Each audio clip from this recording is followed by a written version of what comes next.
एक बार महात्मा बुद्ध अपने शिष्यों के साथ तीर्थ यात्रा के लिए जा रहे थे।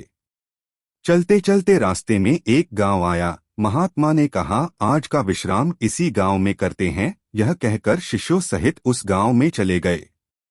गांव के लोगों ने महात्मा को देखा तो बड़े प्रसन्न हुए और महात्मा के लिए बहुत अच्छा आसन लगाया। सभी अपने अपने घरों से अच्छा अच्छा पकवान बनाकर लाए। रात होने पर सभी बच्चे, बड़े, स्त्रियां महात्माओं के पैर दबाने लगे और आराम से बैठकर ज्ञान की बातें सुनते रहे। सुबह हुई तो महात्मा बुद्ध ने गांव वालों से कहा, अच्छा अब हम चलते हैं। आप सभी हम जाने की अनुमति दे। गांव वालों ने कहा, महाराज एक दिन तो और रुकिए। लेकिन महात्मा ने कहा, नहीं बच्चों, अब हम जाते हैं, कभी फिर आएंगे। यह कहकर महात्मा चलने लगे और चलते हुए महात्मा बुद्ध ने गांव वालों को वरदान दिया और कहा, सबके सब उजड़ जाओ।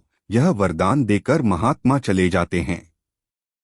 चलते चलते शाम हुई तो महात्मा एक दूसरे गांव में पहुंचे।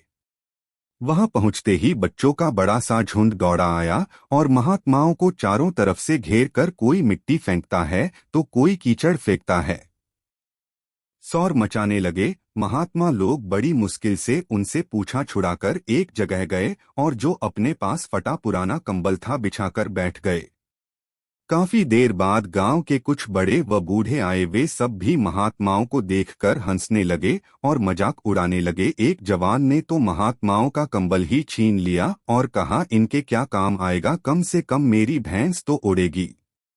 वे महात्माओं का अपमान करते हुए चल गए।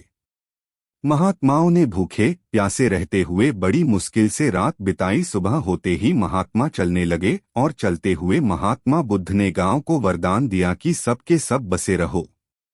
गांव से काफी दूर जाने के बाद जंगल में एक तालाब आया और कुछ फल के पेड़ नजर आए तो महात्मा बुद्ध ने कहा, बच्चों यहाँ थोड़ी देर विश्राम करते हैं। वहां महात्मा लोग फल खाते हैं और तालाब का शीतल जल पीते हैं। तब एक शिष्य ने कहा, महात्मा क्षमा करे, हमें एक बात खटक रही है, आप नाराज न हो तो हम पूछ सकते हैं। तब महात्मा बुद्ध ने कहा, बोलो बच्चों, क्या जानना चाहते हो। शिष्य ने कहा, महात्मा जिस गांव में हमारी अच्छी सेवा हुई वहां के कितने अच्छे लोग थे। उन लोगों को तो आपने वरदान दिया कि उजड़ जाओ, और जिस गांव में हमारा अपमान हुआ उन लोगों को आपने वरदान दिया कि बसे रहो। ऐसा क्यों महाराज। तब महात्मा बोले, देखो बच्चों, पहले गांव में कितने अच्छे विचारों के आदमी थे। वह आदमी उजड़ जाएंगे तो दुनिया के कोने कोने में फैल जाएंगे और जहां भी जाएंगे सभी को अच्छे विचार सिखाएंगे। इसलिए मैंने उनको उजड़ जाने का वरदान दिया। और जो दूसरा गांव था वहां के लोग पापी व बेवकूफ थे। वे जहां भी जाएंगे तो अन्य लोगों को पाप व अन्याय करना ही सिखाएंगे। इसलिए उनका एक जगह ही टिका रहना ठीक है। इसी कारण मैंने उनको वरदान दिया कि बसे रहो।